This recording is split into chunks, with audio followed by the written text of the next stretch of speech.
The next presentation will be delivered by Francisco Cereceda. It's the professor of the chemistry department, and he's the director of CETAM of the Universidad Federico Santa Maria. The title of the lecture is Non-Attacks as a Scientific and Technological Platform for Interdisciplinary Research and the Determination of Microplastic in the Andes and Antarctica. Please, Professor Cereceda.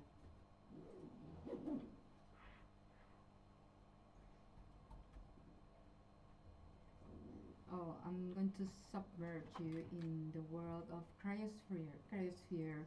Even if it's very, it's true that we are nowadays in the process of determining that microplastics in the snow, and that's why the title it says something about el medio, digamos, que nos ha permitido realizar este seminario en contacto con nuestros colegas de Japón, comenzando, ¿cierto?, inicialmente nuestra colaboración con el doctor Fumito Muriyama, que desde hace el 2018 iniciamos esta cruzada, ¿cierto?, por determinar, en este caso, distintos microorganismos en la nieve, sumado a la información que nosotros ya estábamos detectando desde el punto de vista del perfil químico que vamos a mostrar acá a continuación. Entonces, como complemento a esa determinación, justamente se inició, como yo comenté, ¿cierto?, una colaboración con los colegas del Instituto Medioambiental Saitama Environmental Institute in order to widen our determination into microplastics. Even if it's we're not going to show results because samples are in analysis stage. We are going to show the vision we have. So starting by this vision that has a scheme that can visualize in the upper part of the remark. I don't know if this is going to work or not, because this screen swallows the links. But it cannot be shown. But anyways, in the upper part of the graph, you can see the sources of the microplastic. Those spots, color spots, are the microplastic that eventually can arrive to the cryosphere, which is I'm going to talk about. It is through the deposition, humid or dry, through the atmosphere, and also in the poles, Arctic and Antarctic zones, can arrive through the activities carried out in the scientific basis, because in the Antarctica there's no one permanently living. They are just stationed, and in the same thing in the Arctic, and also on the long-term transportation. The long-range transportation through the atmosphere, where what we're dealing with, transportation through the ocean and the marine currents or streams. So in any case, they are to the Antarctica, going to arrive from South Africa, New Zealand, and through South America, of course through the tropical part of the Amazons. And as you can see there, you can see all these compartments from the cryosphere. The third pole, that would be the mountains of the world, and the fresh water that depends on those poles and those mountains. And then you have the impacts that you have the plastisphere. Since we are seeing biosphere, cryosphere, there's the plastisphere. This amount of plastic distributed vigorously all around the planet is forming a plastic sphere, a new environmental compartment. There are microorganisms that are colonizing those microplastics, and that is why it's a vehicle, a transport vehicle for those organisms. And on the other hand, you can see downwards that we're going to have a lecture tomorrow and on how those microplastic transform into a vehicle to diminish and to absorb the organics, pollutants, DT or other type of pesticides, heavy metals, diphenyls, furans, dioxins, and a lot of organic pollutants that they can use those means that very attractive from the point of view of the lipophilicity, and in order to absorb those contaminants, and everything ends up generating an effect that has to do a change in the albedo, and in this there's a relative force, and it speeds up the melting of the snow and the ice, retreat of the glaciers, and impacting the climate change, of course. Pay attention, the name of this paper that crop up in 2023, Microplastics in the Cryosphere, a Potential Time Bomb.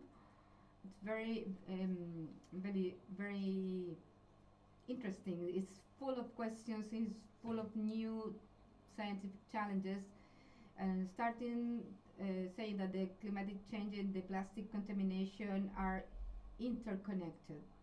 Somehow there are a lot of meteorological impacts or physical impacts that have a relation with the increase of concentration of microplastic in the atmosphere, and those phenomena are very common at environmental scale. So it affects the distribution of microplastic at different scales, so local, global, continental. In second place, we talk about the albedo microplastic. We don't talk about bioalbedo. Búscame el dedo. Algae, microalgae. Just we are talking about something very similar in the albedo produced by the microplastic. And when they are setting into the snow, they change their color. They are calculating that in the Arctic, the change of albedo has changed, and also there's the explosion of the microplastic in the snow and in the ice. They are accumulated. That we are trying to talk about the microplastic in the last 10 years, for instance, but the plastics were created more than 80 years ago, or almost 80 years ago, in terms of products of chemical industry. So there is a 50 years at least of microplastic accumulation in the cryosphere. So as mercury and as microorganisms, that's why it says that it's very similar to the microplastic, or vice versa. This kind of microplastic is being accumulated in glaciers for perhaps 100 years. So when glaciers get melted, or the polar casket, they're going to increase the microplastics in the environment, because they are going to be issued from the sources of water that are defrosted, and there's a huge incognito there, a huge question there. On the other hand, the changes of the ice structure, so how the microplastic could inside in the formation of the condensation of ice in the clouds. So they are changing the structure of the chemical structure of the ice and snow. The microplastic may have an important role in the formation of maintenance of the permafrost, which is frozen soil. When they get into the soil, they change the structure of the permafrost. So it can be increase the speed of melting due to the microplastics, and they could modify the nucleation of the ice in the clouds, affecting finally all the hydrological cycle. It's something that we can imagine what we can discover regarding the microplastic effect. It's an impact very close to the aerosol, but the thing is we are producing that. This is a book, which is the handbook of microplastic in polar samples. Those are the authors, and there's a section in chapter 11 is microplastic in Antarctic snow and ice samples. Despite in Antarctica, in ice sampling, it's very scarce, and it's very hard to access. The logistics is very expensive. Scientists that are working there are few of them. They have to go to the Antarctica. It's hard to get to the mountains in the Antarctica, more than 5,000 meters. It's different from the Alps or different from the Rocky Mountains or other where the other heights are different, are shorter. But now here in the Andes, the geography is very hard, so it's a scarcity or it's a lack of data, and we are talking about 2022. And now I made a research. There's a huge table of what we have nowadays, 2004, and as you can see in the upper part, you can see some data of what happens in the Swiss Alps, in the northern of Germany, in the pole. Also some data of the amount of microplastic that you can find, what kind of microplastic you can find, which is the amount of microplastic and the type of them.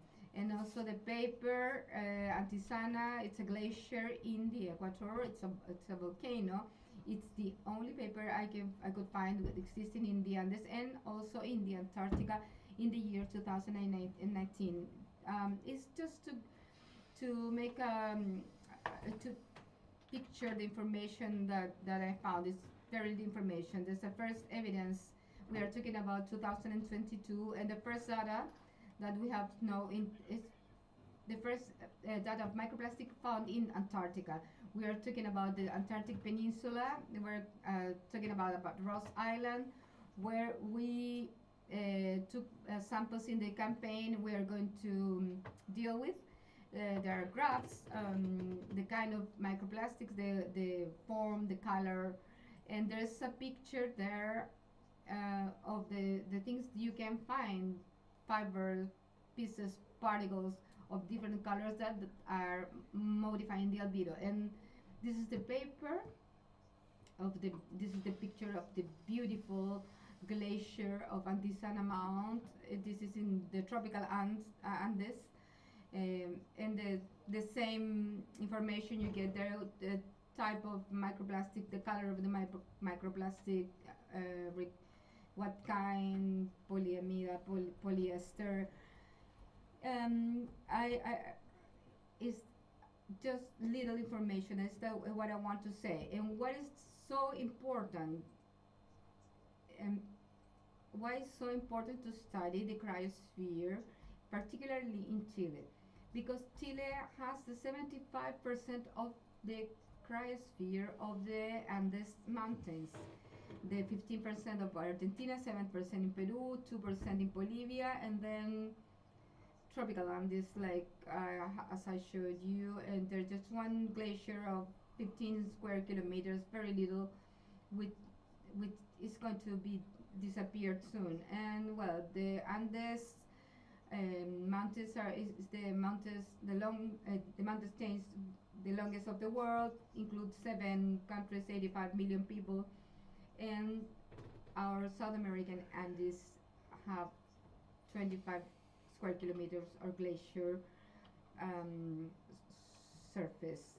So it's the extrapolar ice zone, the biggest of the world, and there's no information about that. So we have to take this as our own task. One of the more significant problems is the particles absorbing the light. They come from The contamination could be urban zones, industrial zones. They can be resuspended and issued when up to arriving to the glacier zones, and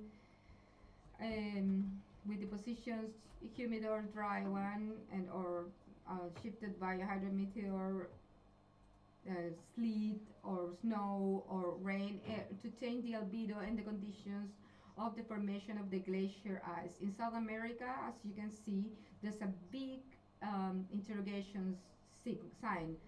There's albedo scale, which is an arbitrary one from 0 to 1.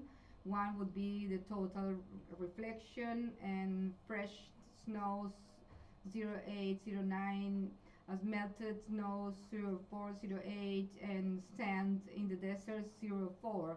So there's no much difference with the desert sand and the fresh, on the melted snow.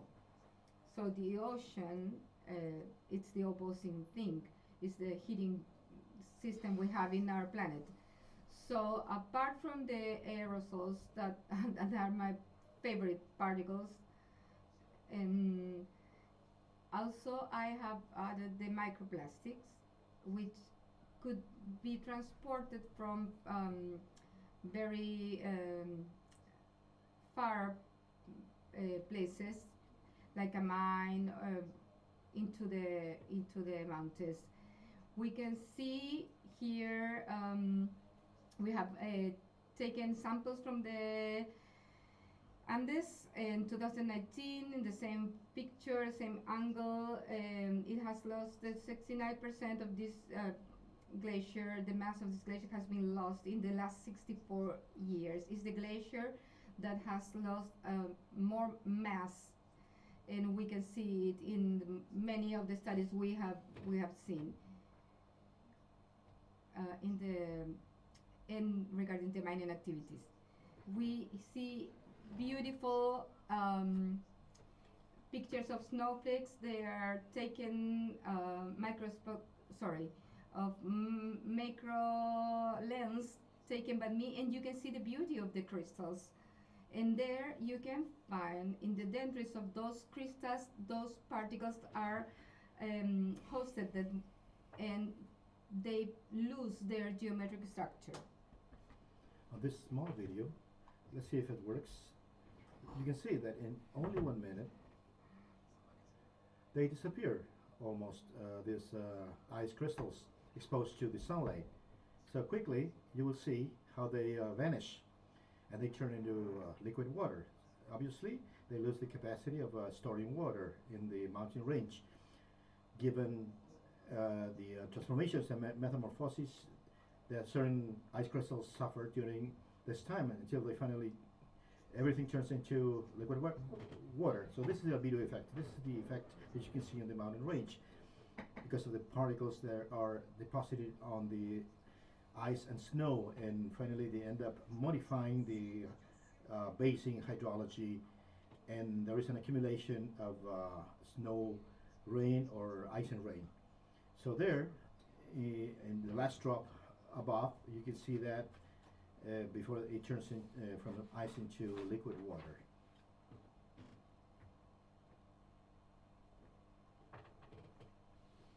Right there.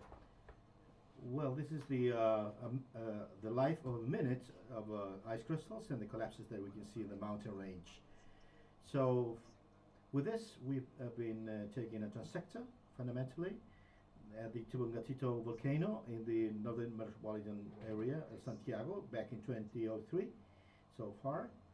So it's over 20 years of study of this phenomenon. As you can see, there is a transector from here to the Antarctica, going over several glaciers. And then in Portillo, we will see other labs and researchers. In Chillán, 2 volcanoes, Villarrica, Chillancawe, Mozohuenco, up down to Punta Arenas, with glaciers in Puerto Natales, where many colleagues of ours, María Angélica, and of course Boris Vargas, and colleagues from the University of Magallanes, they are measuring this type of snow samples in the area of Magallanes. So this is the Antarctic study area where we had some efforts being done in projects funded by INACH. And this is the Antarctic Peninsula. You can see the amount of bases there, the O'Higgins base and Glacier La Paloma, which is more or less some meters above the plateau there. From the level of the sea up to 1,000 meters. And on the other side, precisely, close to the O'Higgins base, where we will conduct our next campaign. So all these areas on the east side, where we went the first year of the campaign with my collaborator and friend here, Gonzalo, and we will go again to the next campaign. And we will go to the northern part of the Antarctic Peninsula. And of course, the expedition that we did last year to the joint base, glacial base, the three bases close to the pole, and on the other side towards New Zealand and Australia, where the Chinese base is located. And in the center of the base is the American base, almost Scots. This is a camp where you can see where we take samples from the snow and ice, and also the cryosphere and the glaciers on the blue ice at the Elson Hills Plateau. Not only the installation of a series of instrumentation, but also the air quality is measured, and pollution, and the atmosphere is measured too. There is a short video here about this campaign so that you can have an idea about the environment where we move around in.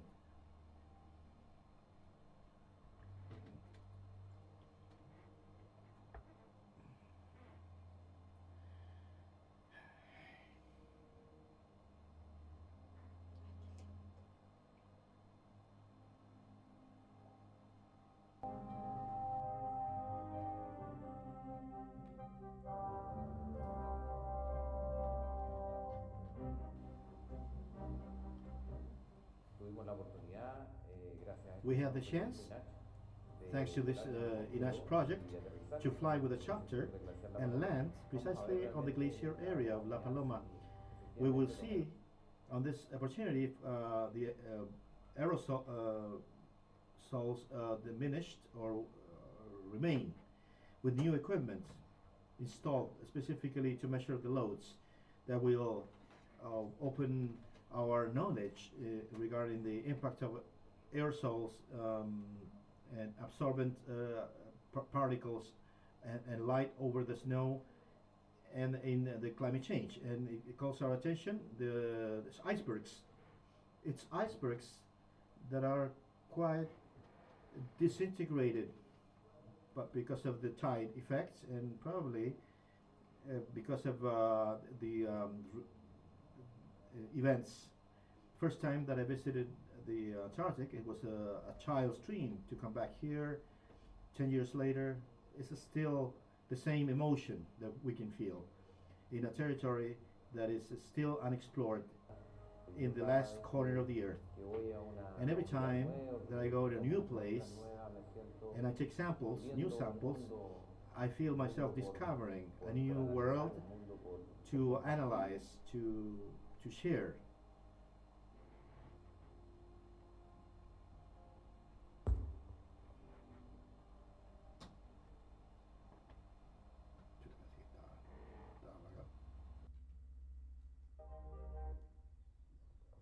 Bueno, esto de origen, por supuesto, hay algunas publicaciones. There are some publications, in this case, black carbon in the snow, and the impact on albedo near Chilean base, at the Higgins base, and Yelcho base.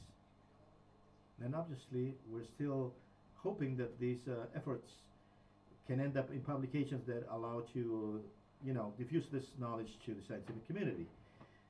So originally, as you can see, we started on a corner to the left, on a high mountain tent, with all the complications of the field work.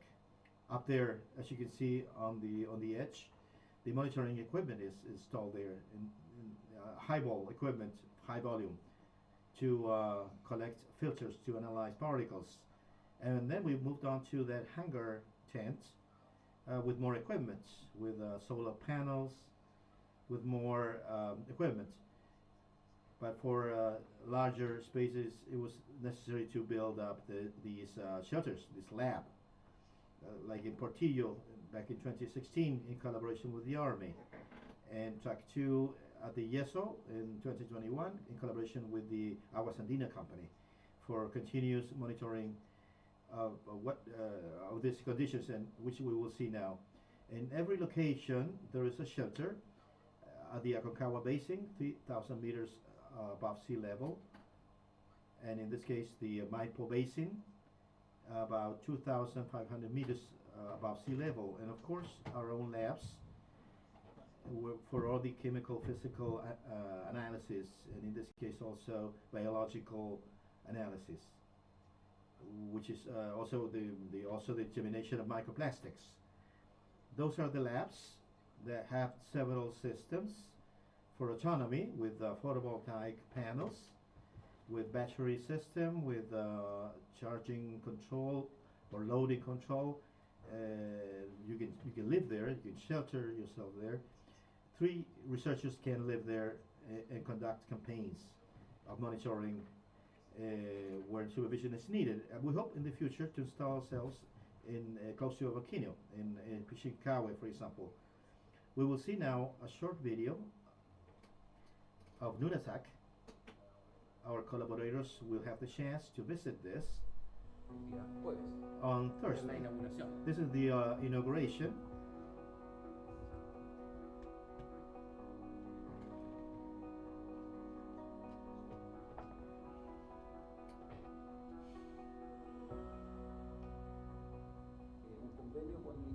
In an agreement with the Army, we have been given space to be able to establish a lab for research with about the performance of glaciers regarding the environmental pollution, with particles that are being deposited on top of them and the impact that they may have in the future. We've been working here since the year 2000 on this work with a scientific hypothesis ahead, and obviously this year we've been progressing with better capabilities to conduct this research. And today, thanks to the support of the Ministry of the Environment and the support from our Army and support from our university, we've been able to open this lab here.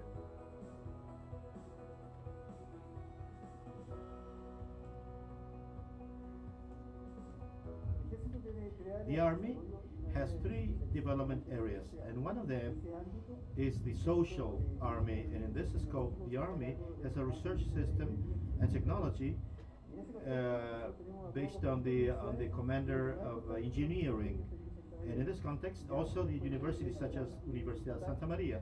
As you can see, we are inaugurating this, and this is the first step of many steps to be taken in the academic and scientific areas to develop cooperation in the country. Please don't believe that I'm always dressed like that. It was just by chance that you saw me like that.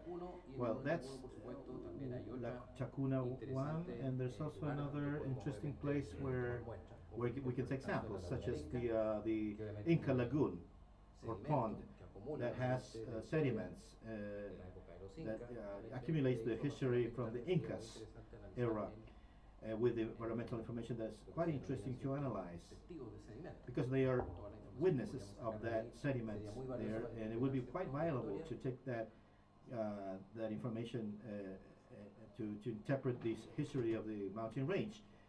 And also in the sector of the Yeso Dam, where there is an artificial lagoon there, or a pond if you will, and where we can conduct environmental studies there, because it has the adjacent rivers and also the glaciers that feed that basin and originate the rivers that finally represent the ultimate water reservoir for for over 8 million people in the metropolitan area.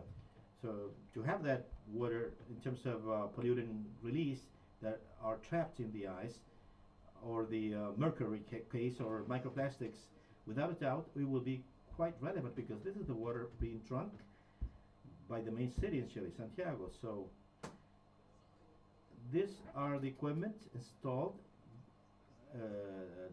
in UNATAC, the laser spectrometer of aerosols that measures concentration in real time between 0.26 micrometers and 34 micrometers in 31 channels, different channels, measures in real time the concentration of black carbon, brown carbon, and also aerosols fundamentally generated by combustion processes, meteorology, a radiometer to measure precisely albedo variations, and also passive collectors that allows us to take samples of a material, of sediments and snow samples, all of it together in one sample. To differentiate this from the other, we have the other collector that allows us to take differentiated samples. On one hand, it's taking only human position samples of snow separated from dry samples. And it's important to have each and every one of these samples. We have also a mass spectrometer of aerosols that allows us to measure in real time precursors of material formation, particularly secondary particulate, in this case sulfate, nitrates, ammonium chloride, and organic aerosols, primary and secondary. And also a height measure of snow with an isotope, in this case natural, that is used as a height marker, and an under layer, in this case weather monitoring portable system that allows us to measure gases associated with the atmospheric pollution, such as ozone composed by benzene and sulfhydric acid, also particulate material. Additionally, we have this passive monitoring equipment to monitor mercury, type MERPAS of the red yellow company, and we do this together with colleagues from Italy for the focal point of mercury at a worldwide level.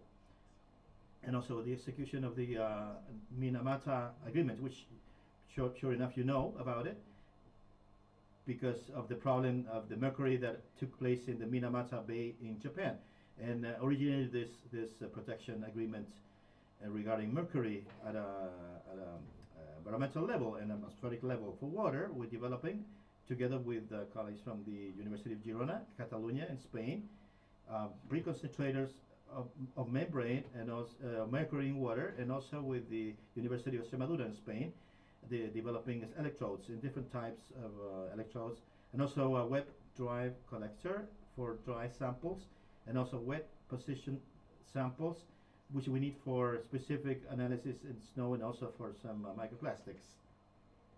In terms of gas pollutants, we have equipment of black carbon continuous monitoring that has 7 wavelengths to measure from brown carbon up to black carbon in different fractions. From the scientific firm and ozone analyzers, portable analyzers for ozone, for campaigns, and also carbon monoxide analyzer. Carbon monoxide can be used precisely for the instructions of the ozone, which is something quite interesting to measure in different parts of the mountain range, because it's the highest concentration that we come across with in Chile in terms of ozone. Also, we take samples of snow permanently. Every month we go up there to these places to take snow samples for physical and chemical analysis, either superficial snow as well as snow pits samples, or in wells of 2 meters deep, where we take these static graphics of every 25, 50 centimeters depending on the Calicata well, and also analysis, sample analysis of density for different crystallography analysis for snow crystals, and analysis of pH, conductivity, temperature, typical characteristics of the snow. A typical case study, which we will not get into detail right now, but it's this paper which we developed and published in 2022 about the role by anthropic emissions locally, differentiated from global emissions. Decoupling the effects of local pollution from the mining activity in the mountain range area above 4,500 meters in terms of the climate change, about the glacier's performance. In this case, two glaciers were compared. Olivares Alpha, which I showed you before, that had the biggest mass loss in the central area, and Glacier Bello, which we used as control because obviously it had a minor, practically a very weak mass disappearance in the same period of time. What is it that we have come across with in this research as a summary? Because I don't want to extend myself. As I explained before, the aerosol deposition and also mineral dust and black carbon in concentrations in elevated parts of the cryosphere where we've taken samples. Not only quantity there's here, but also elevated concentration of black carbon particles. And also dust. And also there is a chemical charge, a very important one, which we find in the periodic table. And these is no samples, aromatic hydrocarbons, anhydrosaccharides, and chemical compounds, as you can see on the image, and exportation of these particles from the city to the mountain range. Also, we've found high concentrations of tropospheric ozone, as I mentioned before, the highest in Chile, even in the city of Santiago. And also the possible hypothesis that there could be an instruction from stratospheric ozone to the troposphere. And this is a campaign that we did in the summertime with our colleagues from Germany, and then accelerated melting of the glaciers, which was brought up before. We can say that 82% of the mass loss of glacier Olivares and Alpha is mining. The mining industry is responsible of. 18% is because of climate change. These two phenomena cannot be decoupled from one another because there is a direct pollution there. And also a sustained decrease of the albedo, particularly because of light absorbent particles of carbon and also mining dust or mineral dust that will force radiative forcing in the area of Los Andes, generating a buckle of feedback, which increases climate change and finally produces a decrease of the water resources with all the consequences, such as the mega drought that we're going through. And finally, I'll show you the final video, which is a winter school that we developed in the mountain range for students from pre-grade, post-grade researchers with the purpose of having the next generation of future researchers. Oh man, this guy.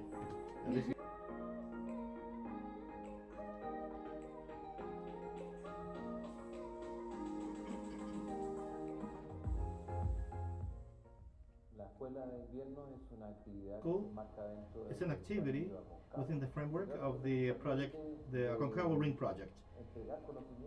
Fundamentally, is to provide with theoretical and practical knowledge about the different aspects that have a direct relationship to atmospheric pollution and its relationship with in this case, the cryosphere in the Andes. And this school is done together with the Army, where they provide all the knowledge regarding more practical matters, such as survival, the handling of avalanches, the risks in high mountain, which are important when doing this type of research in such extreme conditions and environment. Well, this activity, we've been doing it for the last 3 years, and we hope in the future to keep doing it as much as possible in cooperation with institutions we've done it with. And it has been very, very well received. And also students that participate are happy with it, and we hope that it keeps growing and the interest keeps growing on this discipline. And with this, I finish my presentation. Thank you very much.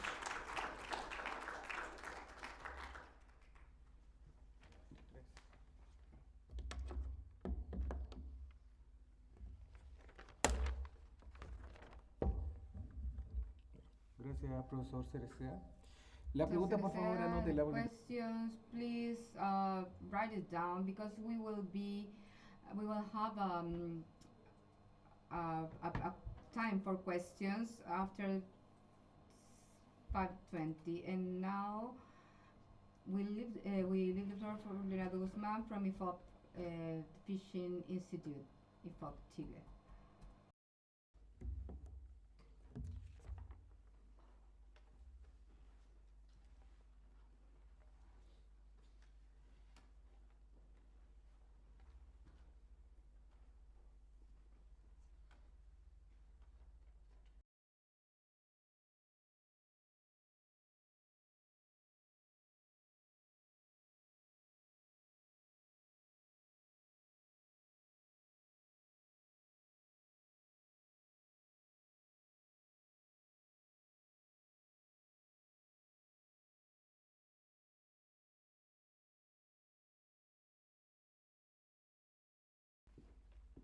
Deseo I would like to, before the slides, I would like to thank the opportunity to be in this seminar. My presence is for a motivation from Fumito Maruyama, and then I've been in contact with Dr. Francisco Cereceda that allowed me to put my ideas in order to try to adjust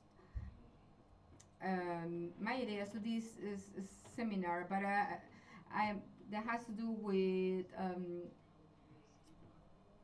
microplastic, but I'm going to deal with something else, which is microalgae, and this could be used to try to understand the inert material like microparticles. The presentation, I thought it was everything in English, but the presentation is in English, but I'm going to talk in Spanish, which is easier for me, of course. General context before getting to the detail. First, to understand that the presentations in the Chilean fjords, which is very, very vast, from 41 to 55 degrees, and oceanographic, they form a storing system. Fjords are a large storing system with a large river, glaciers, and runoff waters. It's not the characteristic of sea waters, of the coastal waters, that are a lot of saline water. Those fjords are less saline waters and are in a very complex geographic environment, and they reflect a process of glaciation 40,000 years ago, and there are different patterns of circulation dynamics. The shallow and deep waters, the fjords with different water renovation times. So a fjord which is renovated so fastly, so 15 days, 1 month, and some others take 1 year to the renovation. And it has a lot to do with ecologic aspects, with the usage and the processes that are happening in these bodies of water. The pluviometry is very heterogeneous, so it is lower. In Puerto Den, in Magellan Strait, rains 6 meters per year, and there are other sectors 200 millimeters per year. All the area near to the Atlantic, which is the mouth of the Magellan Strait, which communicates with the Atlantic. The winds are very important. The population density is very low, particularly from the 44 degrees to 55 degrees south, less than 1 person by 1 square kilometer. An important area for fisheries, agriculture, and tourism. And there you have the amount or the size of the regions.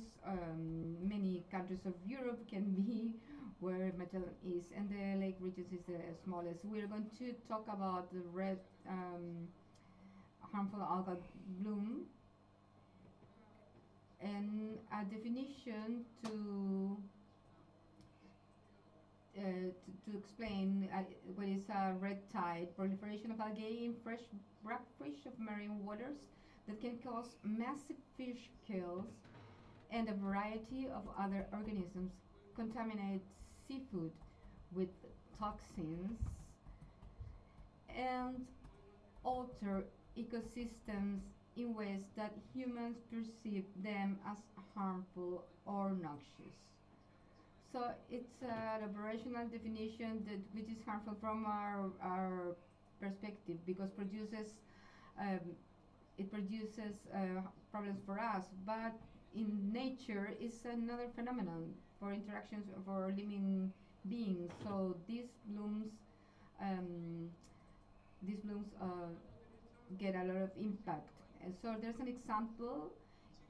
For instance, in the right hand, we got a lot of blooming, like 25 to 30. Some others produce toxins, some other toxins because of the shape, and some others just affect marine organisms, not public health.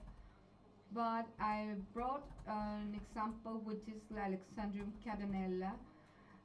Catenella is to chain, and Alexandrium was the one who proposed this gender. It was an Egyptian who lived in Alexandria, and so he put that name, so it's Alexandrium catenella. So they formed these chains, and each cell is 30 microns, so 30 exemplaries chain is approximately 1 millimeter, and they have two a motile stage, which is in chain. It could be solitary. They have two flagellations, and in some phases of their lives, they form a cyst that go to the bottom of the sea, and the cysts go to the sediment, and it's part of the sexuated cycle.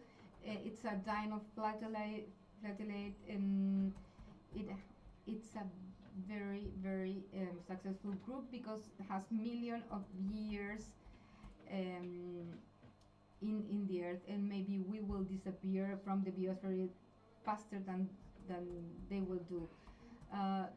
The fluctuations are associated to temperature, to light, to the precipitations, salinity, and also to the winds, because the winds tend to accumulate when light wind blows. Each of these variables do not explain the variation of the blooming, but they are associated, and the bloomings are explained because of nutrient concentration. This is not the case of this that I'm going to take as an example of the presentation, which is Alexandrium catenella. I'm going to make a summary. My talk will be referred in the south of Chile, that we have had some recent blooming, 2002, 2016, 2009, 2018.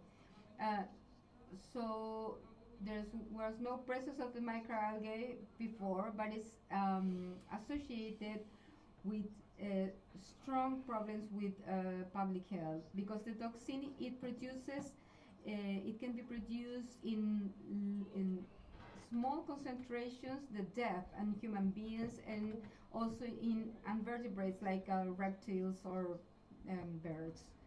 So the first was in 1972 in the Magellan region, and it was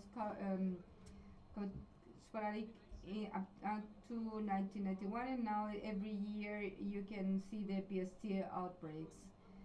And in 1994, the paralyzing toxin, and in Los Lagos region, Chile, Interior Sea, at Quellon in 1998, you see the microalgae, and 2002, the very first big blooming that generated social problems. And then up to the north, it is distributed from the 37 degrees of the Biobío region up to the 55 in the extreme south of the Magellan region.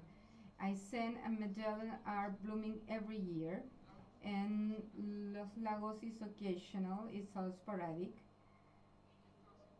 and it's synthesized in this table that you can see here. So what happens in a global system? It's very intense nowadays, and every time more intense.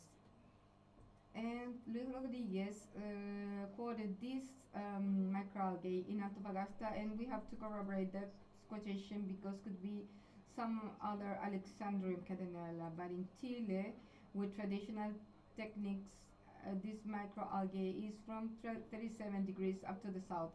And in floration condition, let's think in the fjords. It's very strange to get it in the Pacific, to find it in the Pacific.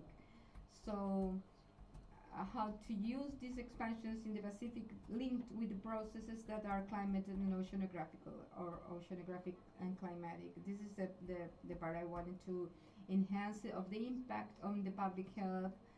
Since we know in recent times there have been 37 casualties, 23 in Magellan area, 12 in Aysén, and 2 in Los Lagos. Most of them in the 90s, but 2022, 2 casualties in Aysén and another one in the Los Lagos regions. In general, all of the deaths of the casualties of the human beings have occurred because of the lack of respect of the persons to the rules or norms that the authority has imposed about not eating seafood or whatever. There have been people intoxicated with this paralyzing toxin. So another aspect that is interesting for us to have more information is relative bundles. That is a scale in 1 to 10. It's a dimension estimator, which is correlated with the density and shows a table when it has a relative abundance of 9. You see 130,000 cells per liter, which is some percentage. And the numbers 43, 57, and 46. There are series that are extended from 2010 up to now that we have data that allows us to understand better the behavior of these microalgae. And at the right hand, what you can see is the data that shows us 15 years data that in general the floration conditions are scarce, that are less than the 0.5%, but they appear and produce real magnitude. In fact, the absence of microalgae is very evident, more than 50%. And in the first 3 levels, what we call the normal situation is 90% approximately of the presence of the microalgae. But when it increases, it is obvious that we are going to have social and economic problems in impacting the public health. And changing topics, we know now that this blooming of microalgae, since it's linked with Alexandrium, it's related with the ENSO, is the El Niño southern oscillation and the girl, and southern annular mode that are in the case of the El Niño and La Niña. It's a phenomenon linked or bound to the ocean and atmosphere that is presented in a scale up to 2 to 5 years. And the main characteristic is that there are changes in the pressures centers that act as a bomb, and they boost heat in the case of the Niño into the Pacific coast, and then it's distributed to the north and to the south. A parenthesis, an important parenthesis, in the Chilean fjords there is no phenomena of the Niño and the Niña, but a long distance due to teleconnection they can show up in some aspects that I can show later on or talk about later on. And there is atmospheric type the different pressures, 25 degrees that are regulated by the winds, so the western winds, and when they are occurring, if they are positive or negative regarding the index to show them, they change the intensity of the winds. So south of the 50 degrees they are very intense. From Valparaiso to the extreme south of the Lagos region, winds are very soft. So that influences on how these blooming are expressed.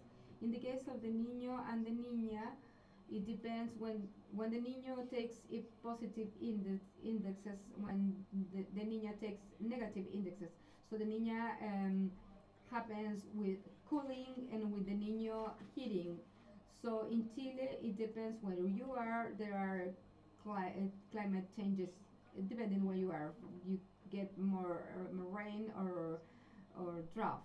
So those changes determine some effects that are expressed and it's possible to observe in the water column of the marine ecosystem. And there are variations from 2015 to 2023, which is ONI, which measures Niño, which is red color, and the other is the annular mode of the south and the blue one, because both indices can produce different effects depending if they are positive or they are negative, or if they are both negative or both positive. For instance, in 2006, both were positive, and we got a lot of blooming. They got linked, one from the Antarctica and one of the from the center of the Pacific. But in 2018, Niña positive, and then the SAM was negative. In 2023, a very intense Niño, but the SAM from the south was negative. It has another form linked with this blooming, and that is what I want to show you through 2016, 2018, and 2022.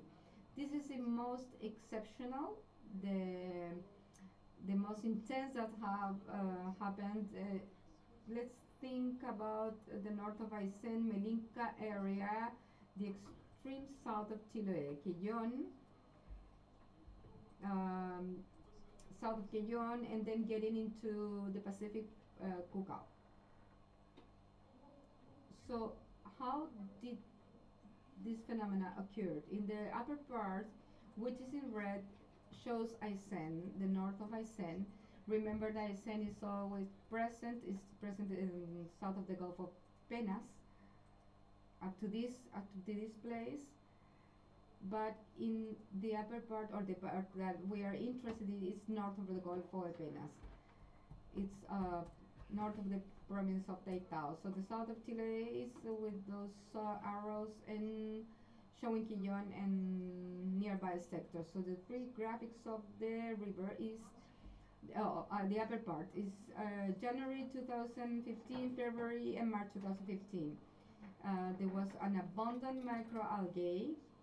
There were levels 2,000, 3,000 cells per liter or more. But in 2016, January, February, or March are very similar. Nevertheless,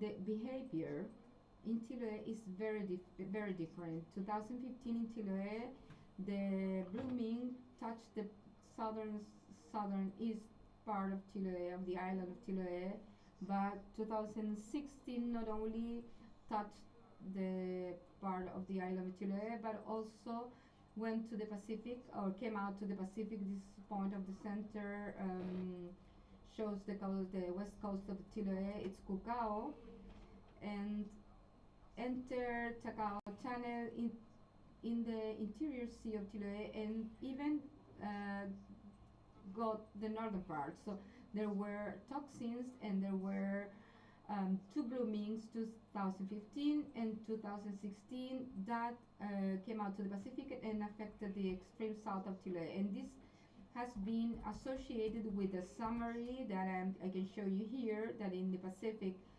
the southern winds favor the blooming processes of deep waters. Those certain seas cooled the waters that it was shown in blue, and those blue waters are very rich in nutrients and nurturing, and it's a propitious environment to get plankton. It's not a noxious blooming, it's a microalgae. The microalgae in the red color, above all in March, that was associated with a very good summer, and the shifting of high pressures into the south are increasing the solar radiation. There's lack of precipitation, lack of wind in the west particularly, and the blooming are favored. The stability of the water column is increased, and the dinoflagellated are they take profit of this stratified water. When the water is not that stratified, there are other groups of microalgae that take profit of these conditions, and then occur what I showed you from the fjords. It went out to the Pacific Ocean, and a hypothesis linked to this blooming of 2016, which is a synthesis or summary. Here in my left hand, the winds that you show here, you show the westerly winds, but when the anti-cyclone of the Pacific, the southern winds increased, but they are soft winds. But those winds shift all the shallow waters, and they move all you have there, favoring the blooming to sectors that we couldn't explain why it happened in that part.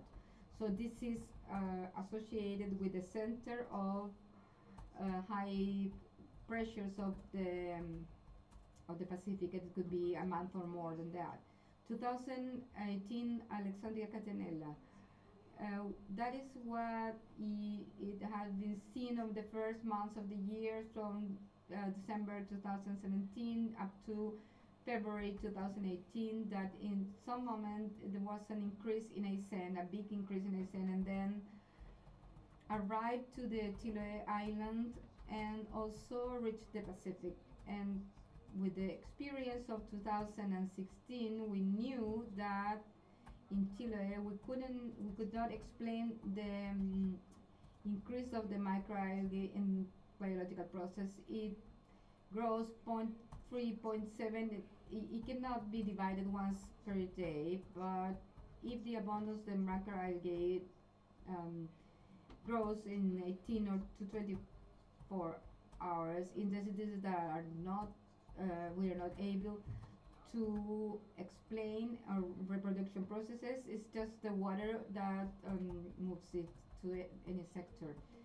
So this is what can be proved with the oceanographic work. We've got a hydrodynamic model which has been recognized by the governmental entity. And those particles, we have given life with the IBM models where the particles can react to the temperature or salinity, but here there were just particles, and they came out from 5 points of origin. The brownish is Puyuhuapi, red is Long Beaches and Yagap Channel, and then Melinca and Puerto Barrientos. So you can see here that in the continental coast, which is Palena province, they never got the microalgae. So there was a coincidence there. This is a model, and particles, we extended the most we can regarding the meteorological forecast. It has an extension of 10 days, and we could see there that there were some branch that goes into the Pacific, and also the chain of the island are blocking the passage of microalgae to the Gulf of Vancouver.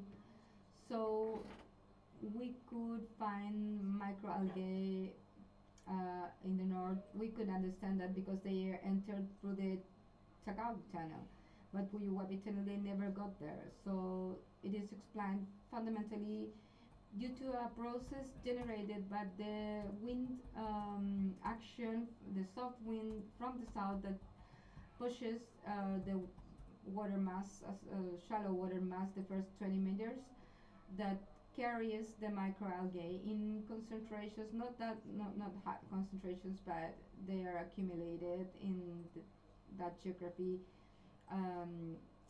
which is in that island, which is in the inferior third of the Chile island. And at the right hand, you have a summary of the most important aspects, something affecting the southern part of Chile. Also, some meteorological condition projections, some processes that allows us to see the same blooming. The barometric pressure diminished abruptly, generating environmental conditions that broke or interrupted or terminated the blooming, and it was associated with the wind changes, with the rain, intense rain, and also the winds are indicated with the arrows, where the southern winds were changed by the northern winds, and then it ended the blooming that lasted about 6 weeks, from starting January, first days of January, and then at the mid-February it was over.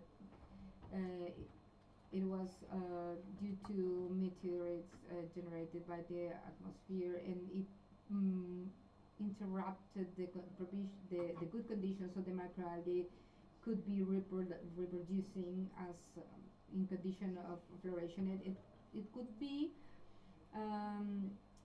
checked in the same period with a model, taking the two data of this model. The particles stayed in the area of dispersion. So in this type of approximation, if they if they are useful for the plankton, for the movement of the stream of the currents, independently if they have means of transportation, they always be shifted, and that's why the plankton words come. That means errante in Spanish, that it's being transported. So the microalgae stay in the places where we generated the exercise. Is a very different condition 2 weeks after, as according to what I show you before. Now 2022, what is different in 2022? In 2022, this blooming just happened in Aysén. So why in Aysén and now not in Chile? Why not in Chile? And also in Aysén, in the state in the southern part of Aysén.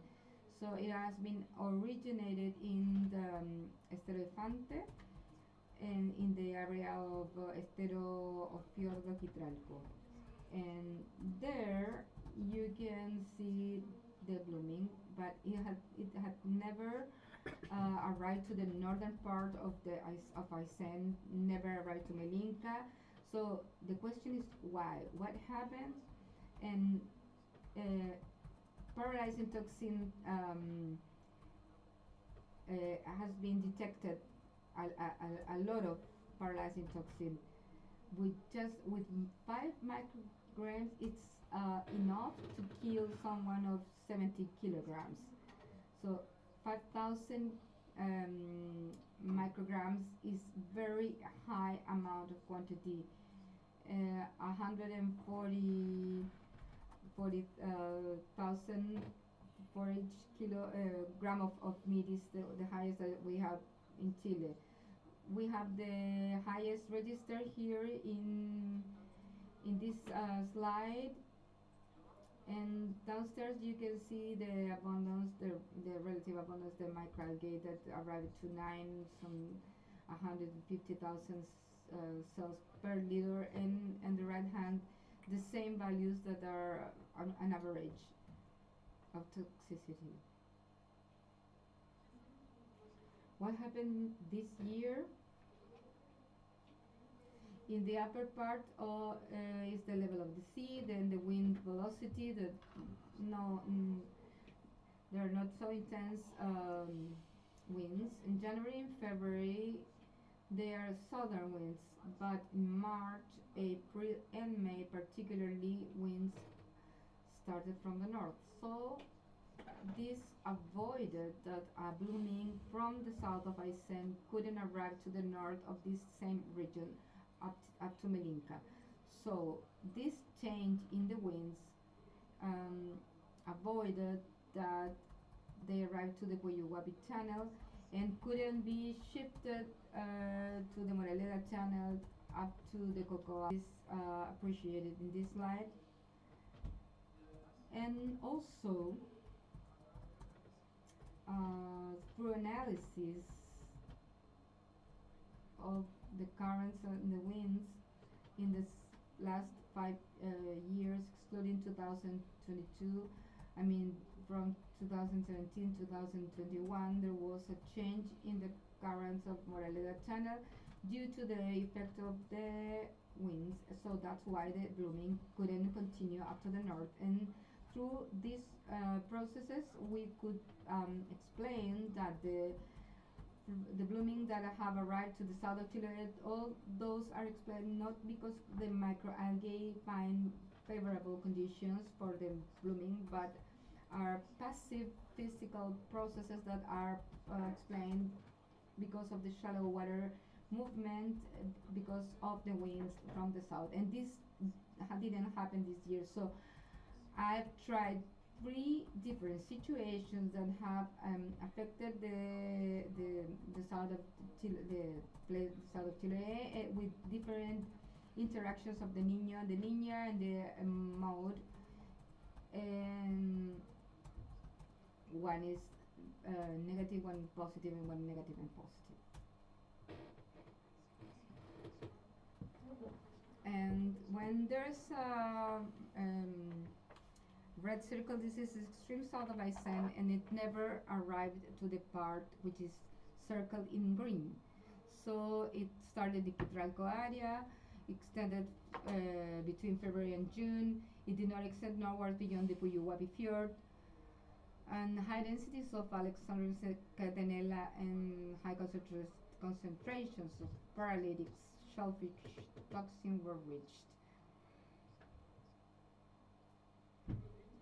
I haven't said that, but those high concentrations are on seafood because seafood filter the waters and use this microalgae as food. So since it has this toxin, the seafood turns toxic. The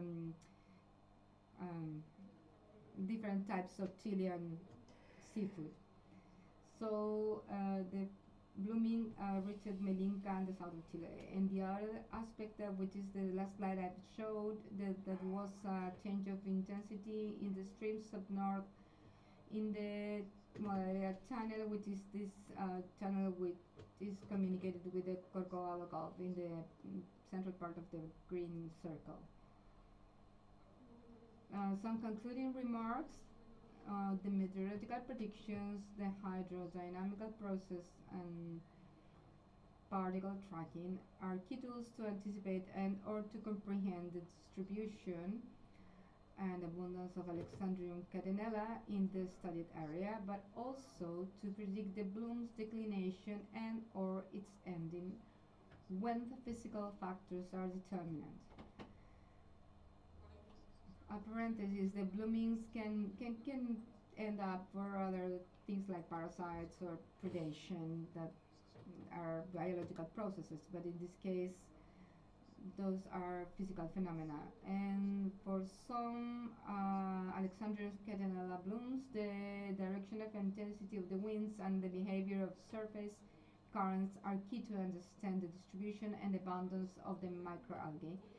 And the blooms may show wide geographic coverage or be restricted to more limited sector of the fjords, like for instance the blooming of 2022. And also those atmospheric and oceanographic features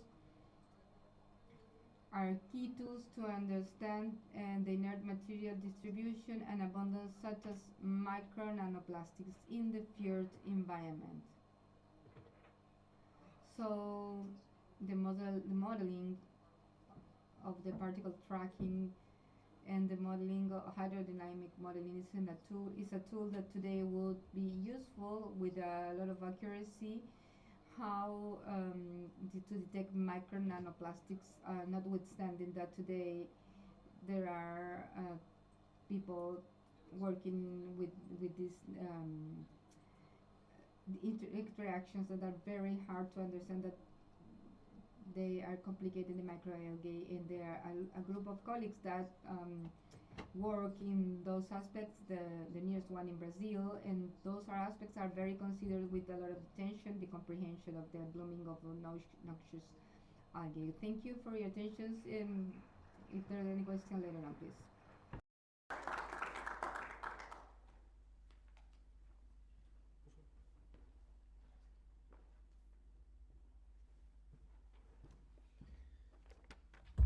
Ok, bueno, muchas gracias por la presentación, doctor Guzmán. Guarden sus preguntas y ahora lo invitamos al coffee break, que espero esté listo. No me hago cargo de mis palabras, así que no se enojen conmigo. Gracias.